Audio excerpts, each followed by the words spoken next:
Hello, and welcome to another special episode of Super English Talks. I'm really happy you're here today. Maybe you're listening on your way to work, while walking outside, or maybe you're at home relaxing with a cup of tea. Wherever you are, thank you for choosing to spend this time with me. In today's episode, we're going to talk about something very important. It's not only important for your English learning, but also for your whole life. The topic is self-love. Now, when you hear the word self-love, you might think it's just about saying positive quotes, buying yourself nice things, or taking bubble baths. Those can be part of it, but self-love is much deeper than that. Self-love is not just about treating yourself from time to time. It's about the way you speak to yourself, the way you think about yourself, and the way you take care of your emotions, especially when life feels difficult. And let's be honest, life is not always easy. It's often busy, stressful, and full of challenges. We live in a world where there is pressure everywhere. We are told to be productive, to look good, to succeed, to be active all the time. Social media, school, family, work. These things can make us feel like we always have to keep up. But in the middle of all this noise, how often do we stop and ask ourselves, how am I really doing? Am I being kind to myself? That is exactly where self-love becomes important. Self-love does not mean you think you are better than other people. It's not selfish. It simply means you recognize your value as a human being. It means you accept that you don't have to be perfect to deserve love and care. It means treating yourself the way you would treat someone you truly care about. So, why are we talking about this in an English podcast? Because here at Super English Talks, I don't just want you to practice vocabulary and listening skills. I also want to help you grow in confidence, not just in English, but in the way you think, speak, and live your life. This episode isn't only about learning new words. It's about learning how to be gentle with yourself, how to speak to yourself with kindness, the same way you would speak to a close friend who is struggling.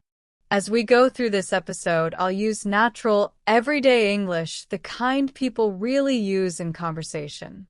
I'll also ask you some reflective questions. You can pause the episode anytime, think about your answers, or even write them down in a journal if you like. Remember, there's no need to rush. The goal is not to finish quickly. The goal is to grow, both in your English and in your personal life. So, let's begin with a simple but powerful question. What is self-love? Self-love is a phrase we hear often, but many people are not sure what it really means. Sometimes it even feels uncomfortable. Maybe you were taught that thinking about yourself first is selfish. Maybe you were told that you should always put others before yourself. But let's look at self-love more clearly, not just as a word, but as a way of living. Self-love means treating yourself with the same respect, kindness, and care that you would give to someone very close to you. It means remembering that you are human, and like all humans, you make mistakes. But even with mistakes, you still deserve understanding and compassion.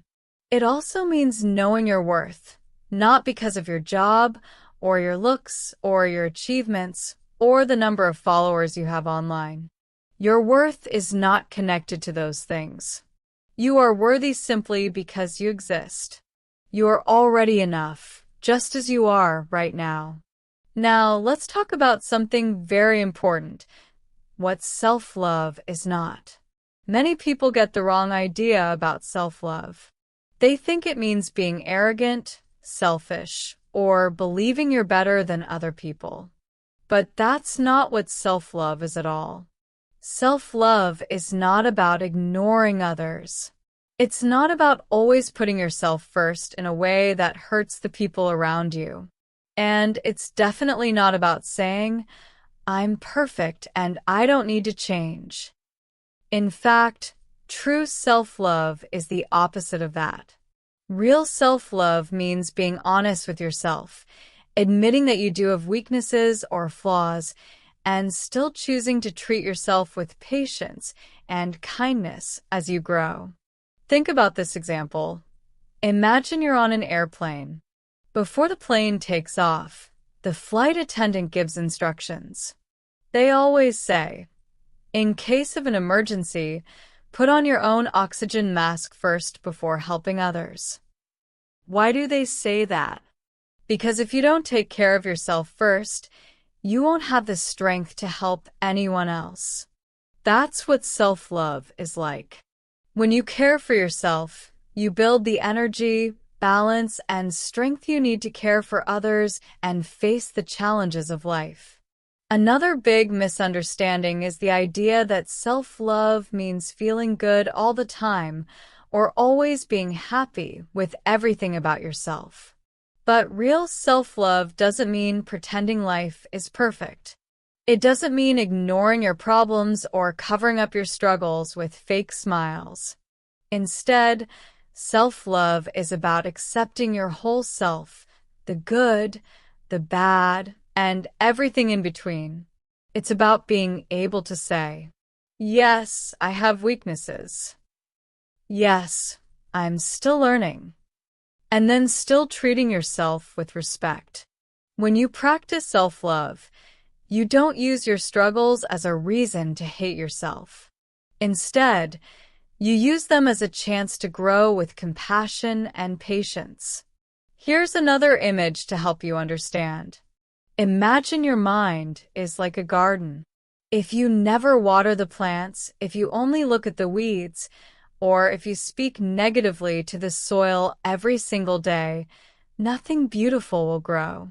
But if you give the garden sunlight, if you gently pull out the weeds, and if you speak words of encouragement, even when the flowers are still very small, then, little by little, the garden will begin to flourish. It's about the way you treat yourself when you fail. It's about giving yourself rest when you feel exhausted. It's about refusing to compare yourself to others and instead understanding that your journey is unique.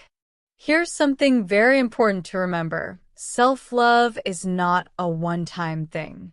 It's not like buying a gift for yourself once and then you're done.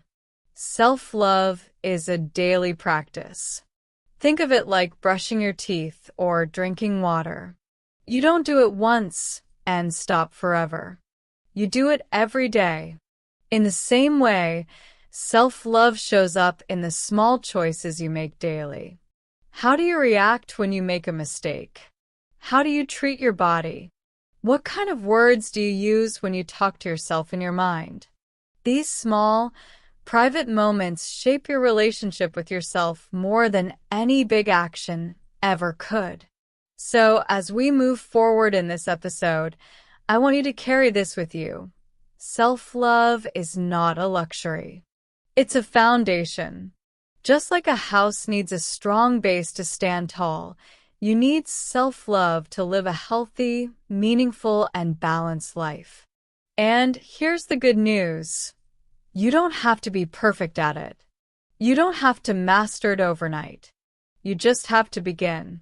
So, let me leave you with a question to reflect on. When was the last time you were truly kind to yourself? Not because you earned it, not because you achieved something, but simply because you exist. Think about that for a moment, because that is where real self-love begins. Why does self-love feel so hard sometimes? Now, if self-love is so important, and if we all agree it matters, why does it feel so difficult to actually practice? That's a really good question. Most people want to feel confident. Most people want to feel calm inside, to feel kind toward themselves, and to carry a sense of peace in their daily life. But often something gets in the way. And usually, it's not just one thing. It's a mix of thoughts, habits, and life experiences that make self-love feel complicated or even impossible at times. 1. The voice of self-doubt. One of the biggest reasons self-love feels hard is self-doubt. That little voice inside your head that whispers, "You're not good enough. You'll probably fail. Don't even try." Have you heard that voice before? Maybe you hear it every day. It's quiet, but it's powerful. Over time, it becomes so normal, like background music playing in your mind, that you barely notice it. But here's the truth. Just because the voice is familiar doesn't mean it's true. Self-doubt usually comes from fear. Fear of failing, fear of being judged, or even fear of what might happen if you actually succeed. 2. Negative self-talk. Along with self-doubt comes something called negative self-talk. These are the harsh messages we say to ourselves, often without even realizing it. I'll never be fluent in English. I'm not smart enough. I'm too old to change. Would you ever say those things to a close friend? Probably not. And yet, many of us repeat them to ourselves all the time. Negative self-talk is like planting weeds in your mind. The more you repeat those words, the stronger they grow. And the stronger they grow, the harder it is to believe anything positive about yourself. 3. Past experiences. Another reason self-love feels hard is because of past experiences. Maybe someone important in your life, a parent, a teacher, a partner, made you feel unworthy. Maybe they criticized you a lot. Maybe they expected too much from you. Maybe they made you believe you had to earn love by being perfect or by always putting others first. Even if those people are no longer in your life, their voices can still live inside your head. That old pain, that emotional baggage, can stay with us for years and quietly shape the way we see ourselves. 4. Society and outside pressure. And then there's society, the world around us. We live in a culture that constantly sends us the message that we're not enough. Advertisements show us the perfect body. Social media shows us the perfect life. Success is measured in money, beauty, likes, or status. If we don't match those images, we start to believe that we're failing. But here's something important to ask yourself. Who created those rules? Why do I feel like I have to prove myself all the time? These cultural messages are powerful, but they're not always healthy. They create a silent pressure that makes it really difficult to feel okay with simply being yourself. 5. The guilt of resting. Let me ask you something. Have you ever felt guilty for taking a break? Maybe you sat down to rest, but then that inner voice said, you should be doing something useful. Or maybe you did something kind for yourself, like saying no to someone, but then felt bad afterward. That guilt doesn't come from nowhere. It usually comes from the belief that we must always be productive, always helpful, and never put ourselves first. But here's the truth. Rest is not laziness. Setting boundaries is not rude. Taking care of yourself is not selfish. These are all acts of self-respect. And self-respect is a key part of self-love. So if you've ever wondered why self-love feels so hard, now you know. It's not just you. It's the mix of inner voices, past experiences, cultural pressures, and daily habits that make it challenging. But here's the good news. If these things were learned, they can also be unlearned. And that's exactly what we'll explore together. Why self-love feels unfamiliar. It's also important to understand that self-love isn't something most of us were taught when we were growing up. In many families and cultures, The focus is on things like discipline, responsibility, and sacrifice. And let's be clear, those values are not bad. In fact, they can be very good when used in the right way. They help us work hard, stay strong, and support the people we care about. But here's the problem. When discipline and responsibility are the only focus, there is often no space for softness or self-compassion. At first, it feels awkward. You don't know the words, you don't feel confident, and you're scared of making mistakes. But with time and patience, you start to get better. You start to feel more comfortable. The good news is this: just because self-love feels hard doesn't mean it's impossible. Difficult doesn't mean wrong. It just means it's new. And new things are often a little scary at the beginning. But here's the key: growth always starts with awareness. When you begin to notice the self-doubt, when you hear the negative self-talk, when you feel the pressure to be perfect, that's actually the first step. Because once you notice it, you have a choice. You can challenge it. You can change the story. So, here's a simple practice for you. The next time you catch yourself being harsh or critical toward yourself, stop and ask, would I say this to someone I love? If the answer is no, then you already know what to do. Change the message. Be on your own side. This is what self-love looks like in action.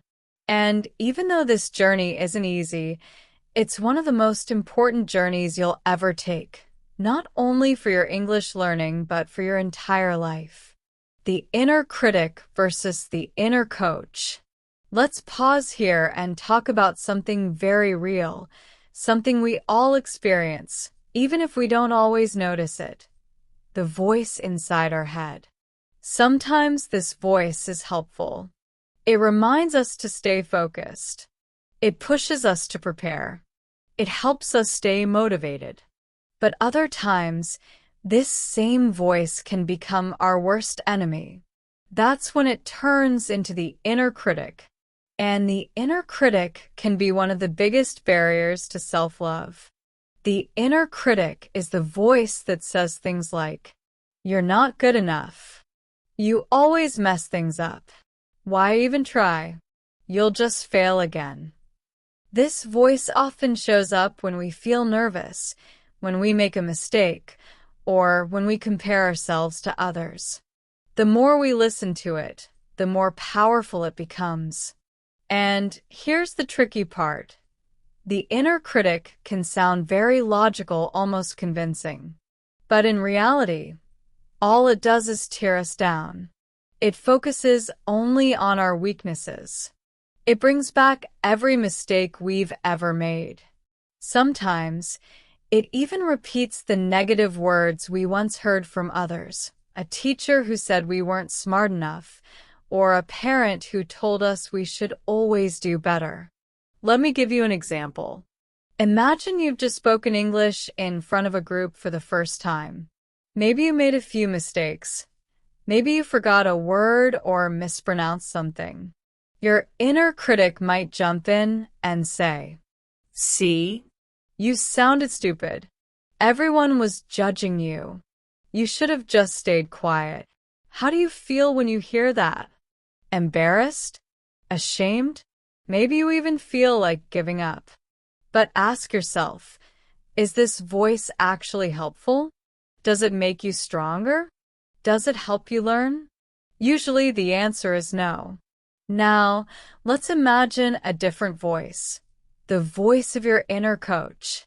This voice doesn't pretend that everything is perfect. It doesn't lie to you or ignore your mistakes. But it speaks with kindness, support, and honesty. Instead of saying, "You sounded stupid," your inner coach might say, "Yes, you made a mistake, but that's part of learning. You are brave to speak in front of others. Next time, you'll do even better because you're practicing. I'm proud of you for trying." Do you feel the difference? The inner critic tears you down, but the inner coach lifts you up. Both voices are inside you. The question is, which one will you choose to listen to? The inner coach versus the inner critic. Your inner coach might sound like this. Okay, you made a few mistakes, but that's normal. You were brave to try. You're learning, and next time will be better. Notice how this voice focuses on progress, not perfection. It doesn't deny that mistakes happened, but it doesn't make you feel ashamed either. Instead, it encourages you to keep moving forward, step by step. The difference between the inner critic and the inner coach is huge. The inner critic holds you back. The inner coach helps you grow. The inner critic is built on fear. The inner coach is built on self-respect and care. Here's the truth. Both voices exist inside every one of us. You can't completely erase the inner critic, and maybe you don't need to. But you can choose which voice you listen to more often. A personal story. Let me share a quick story from my own life. A few years ago, when I first started creating podcast episodes like this one, I felt so unsure of myself. My inner critic was very loud. It kept saying things like, "Your voice doesn't sound good enough. Your English isn't perfect. Who's even going to listen to you?" And honestly, those thoughts made me want to give up before I even began. But then, I reminded myself to turn up the volume on my inner coach. That voice said, "You're not doing this to be perfect. You're doing this to help people. You're learning as you go. And even if your message only reaches one person, that person might really need it." That small shift in mindset helped me keep going. And here I am, still learning, still growing, still showing up for you. So remember, you don't need to completely silence your inner critic. That may not be possible, but you can learn to recognize it and not believe everything it says. When that harsh voice shows up, pause and ask yourself, is this voice helping me or hurting me? If it's hurting you, then it's time to turn its volume down and turn up the voice of your inner coach instead. How to build your inner coach. One powerful way to strengthen your inner coach is to speak to yourself the way you'd speak to a close friend. Imagine someone you care about is going through the same struggle you are. Would you call them a failure? Or would you remind them of their courage, their effort, and their progress? Of course, you'd support them. So, why not offer the same support to yourself? And then choose the voice that leads you forward, not the one that keeps you stuck. Small acts of self-love. Let's start with one of the most powerful and maybe one of the hardest examples of self-love: saying no. For many people, especially those who want to be kind and helpful, saying no feels very uncomfortable. We don't want to hurt someone's feelings. We don't want others to think we are rude or selfish. So we often say yes, even when we are tired, even when we don't have the energy. But here's the truth. Sometimes saying no is the most loving thing you can do. Not just for yourself, but also for the people around you. Because when you take care of yourself first, you actually show up stronger, kinder, and more present for others later. For example, imagine this. It's Friday night, and you've had a long, exhausting week. You're dreaming about resting, maybe sleeping early, maybe just being quiet. But then a friend invites you out. Now, of course, you want to see your friend. But deep down, you know your body and mind need rest. Self-love in this moment might sound like this. I'd love to see you, but I really need your rest tonight.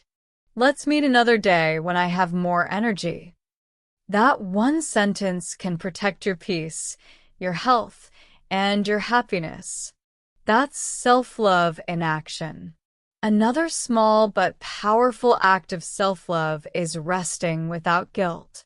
So many of us grow up believing we should always be busy, always doing something, always producing. If we sit down, if we nap, if we simply do nothing for a little while, we feel guilty, like we are wasting time. But you are not a machine. You are a human being. And humans need rest. Rest is not laziness. Rest is a basic need. Think about your phone for a moment. When the battery is low, do you feel guilty about charging it? Of course not. You just plug it in because you know it cannot work without energy. Your body and mind are the same. They need to recharge.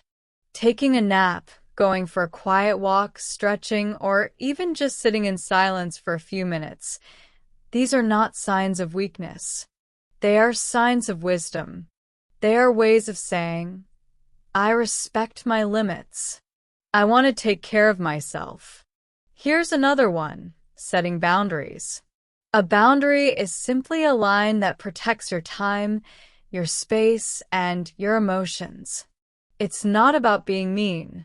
It's about being clear. For example, let's say someone at work always talks to you during your lunch break. You notice that every time this happens, you feel stressed because you don't get the break you need. A simple boundary could sound like this. I'm happy to talk later, but I need to take my full break today to recharge. That's not rude. That's self-love. Boundaries tell other people how you want to be treated, and they remind you that your well-being matters too. Self-love also looks like being proud of your progress, even if it's small. Maybe you're learning English. Today, you listened to a podcast and understood almost everything without pausing. That's progress. Maybe you spoke up in a meeting, even though you were nervous. That's courage. Maybe you finally started a project you've been afraid of. That's a victory. These little wins matter, but often we skip over them because they don't seem big enough. We wait for something huge before we celebrate. But here's the truth. Progress is progress. Every step counts. And self-love means noticing and celebrating those steps, even if no one else sees them. And of course, self-love can also show up in very ordinary choices. Preparing a healthy meal for yourself, going to bed on time, drinking enough water, taking a short break from social media when it starts to make you feel bad about your life. These are not dramatic things. They are not expensive, but they send a very important message. I care about myself. And when you repeat them often, they build a stronger, kinder relationship with yourself. Finally, let's not forget about the way we speak to ourselves. Even when no one else is listening, the words in your mind matter. Choosing kind and supportive words like, I'm doing my best. It's okay to make mistakes. I'm learning. I'm improving. These words are also acts of self-love. You don't even have to say them out loud. Just hearing them in your thoughts can change your mood, your confidence, and your attitude. So let me ask you, what's one thing you could do today to take care of yourself? Not just physically, but emotionally too. Maybe it's turning off your phone an hour earlier tonight. Maybe it's finally starting that book you've wanted to read. Maybe it's as simple as sitting down, closing your eyes, and taking 5 deep breaths in a quiet room. Whatever it is, keep this in mind. It doesn't have to be perfect. It just has to be real. Self-love doesn't grow from one big action. It grows from many small actions repeated over time. The more you practice these small acts, the more natural they will feel. And with each one, you remind yourself of something very powerful.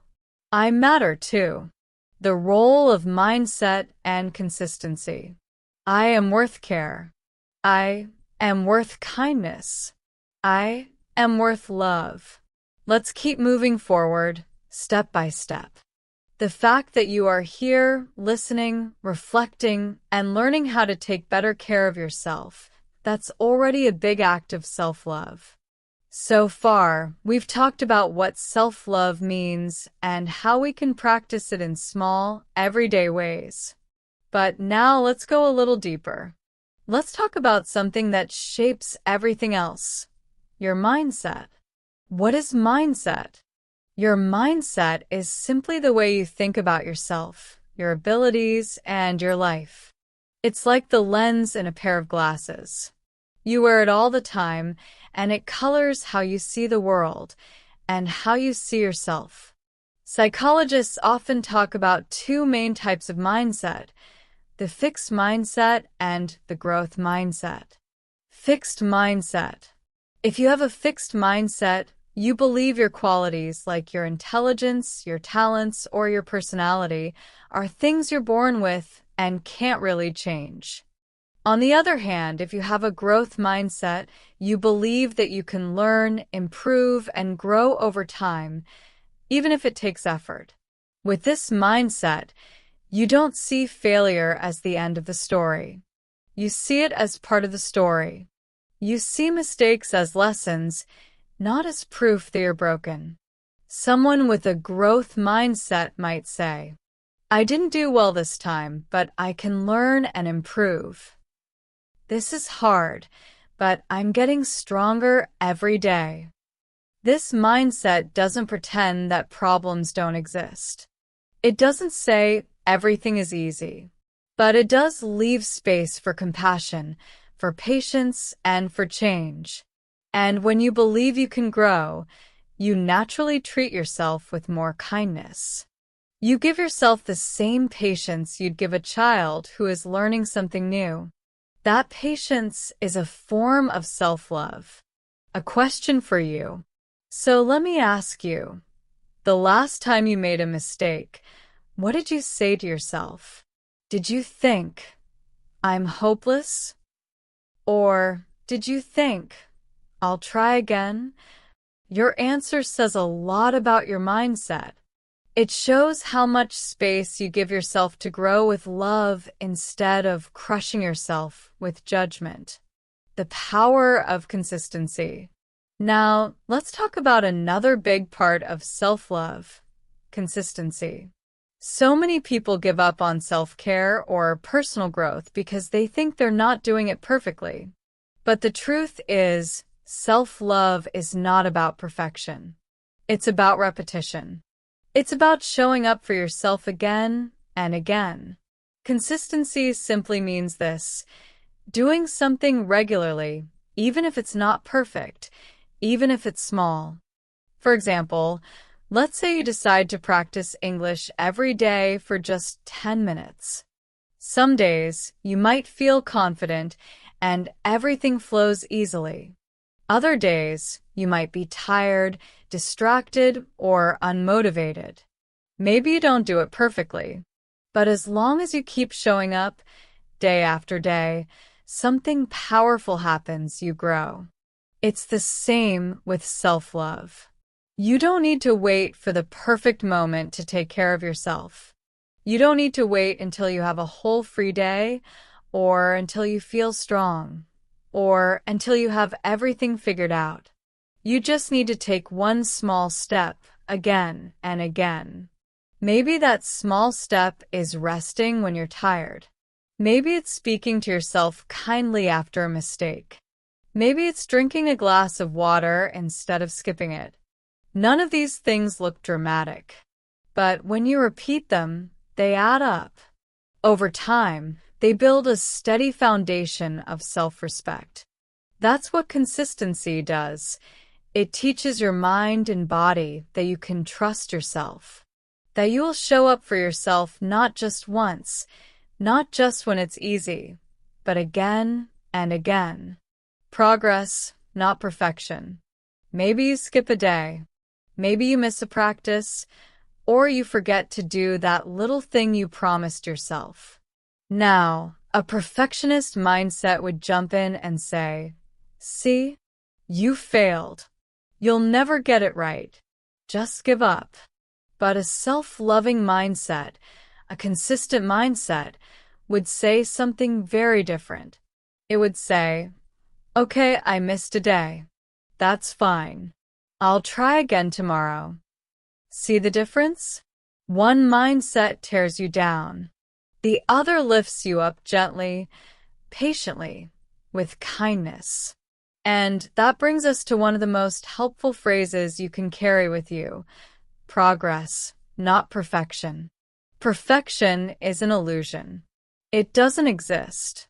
It's just an idea in our heads, a moving target that we can never actually reach. If you chase perfection, you'll always feel behind, always feel like you're failing. But progress? Progress is real. Progress is every small step you take forward. Progress is when you understand one more English sentence than you did yesterday. Progress is when you pause before being hard on yourself and choose kinder words instead. When you focus on progress, you start to notice your growth. You start to feel proud, not just of the final result, but of the journey itself. Self-love grows when we keep showing up for ourselves, not only when things are easy, but also when life is messy, when we feel tired, when mistakes happen. It's not about getting it right every time. It's about staying with yourself, choosing to keep going, even when it's hard. So let me ask you, what's your mindset right now? Do you allow yourself space to grow, or do you judge yourself every time something goes wrong? And what's one small thing you could do regularly, maybe once a week, maybe even once a day, that would support your progress? Maybe it's journaling. Maybe it's taking 5 minutes of quiet time. Maybe it's continuing to listen to this podcast as part of your growth. Whatever it is, remember, it doesn't have to be perfect. It just has to be real. Progress, not perfection. That's how we grow. That's how we change. That's how we learn to love ourselves. One step, one choice, one kind word at a time. Self-love in hard times. But now let's be real. Life isn't always easy. We all go through hard times. Maybe you fail at something you really cared about. Maybe someone you love hurts you. Maybe you just feel lost, tired, or stuck. And let's be honest, those are the moments when self-love feels the hardest. It's easy to be kind to yourself when everything is going well. But what about when everything feels like it's falling apart? When things go wrong, most of us hear that loud, critical voice in our heads. You messed up. You're such a failure. Why can't you just be better? That's the inner critic we talked about earlier. And when we're already in pain, that voice makes it worse. Imagine falling down and then someone kicking you while you're on the ground. That's what we often do to ourselves emotionally. We beat ourselves up instead of helping ourselves heal. But self-love in hard times is about doing the opposite. It's about choosing compassion instead of criticism. It's about saying to yourself, "Okay, this is hard, but I'm doing my best." Or, "It's normal to make mistakes. I'm human." Have you ever noticed that some people seem stronger after a failure or a setback? It's not because they never feel sad. It's not because they're tougher than everyone else. It's because they don't stay in the pain forever. They let themselves feel it. They cry, they rest, they reflect. And then slowly, they stand up again. That's real strength. And it always begins with gentleness, with treating yourself kindly when life doesn't go as planned. Let me share a short story. A few years ago, I applied for a job I really wanted. I worked hard on my application. I went through several interviews. I believed I was the perfect fit. But in the end, they chose someone else. I was crushed. For days, I kept thinking, maybe I'm just not good enough. What if I never succeed? It was painful. But then a quieter voice inside whispered, maybe this wasn't the right job. Maybe something better is waiting.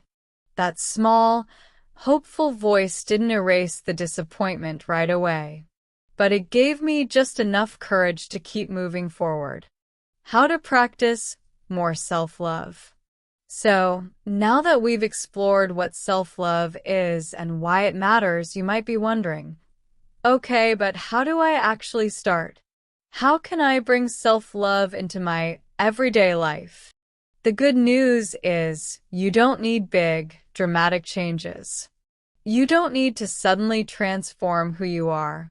You can begin with small, gentle steps. Think of self-love not as a final destination, but as a daily practice. It's not something you achieve once and then check off your list. It's something you choose again and again, especially in the moments when life feels heavy. Step 1. Listen to your inner voice. One of the most powerful ways to practice self-love is by noticing how you speak to yourself. Do you encourage yourself or do you criticize yourself? Are you gentle or are you harsh?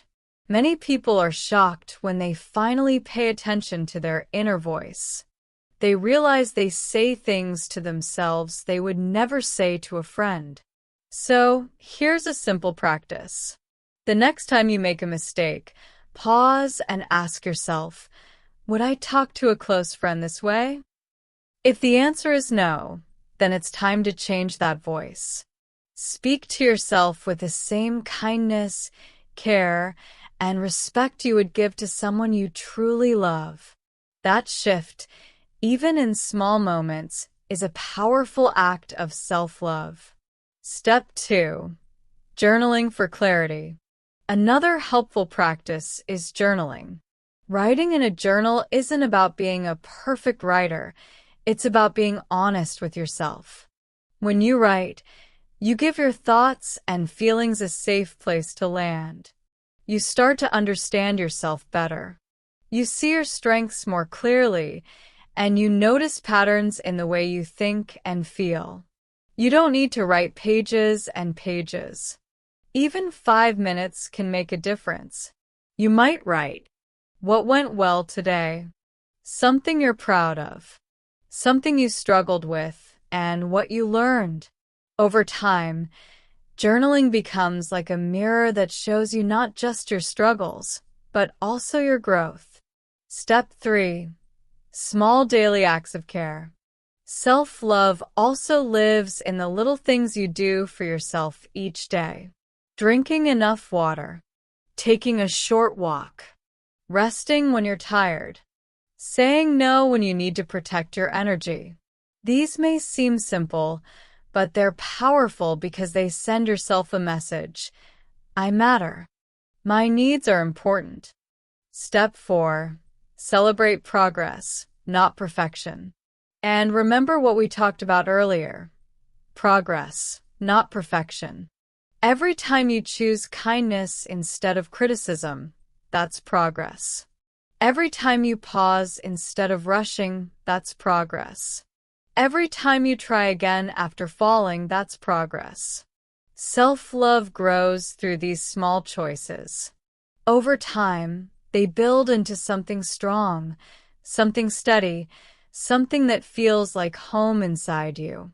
Even writing just 1 or 2 sentences each day in a journal can make a real difference over time. It gives your emotions space to breathe. It helps you see yourself more clearly, and it reminds you to treat yourself with kindness. Creating space for rest is also deeply important. We live in a world that often celebrates busyness, achievement, and productivity. But your worth is not measured by how much you do. Rest is not laziness. Rest is necessary. When you give yourself permission to rest, whether that means getting enough sleep, taking a short break during the day, going for a quiet walk, or simply sitting in silence, you are sending yourself a message.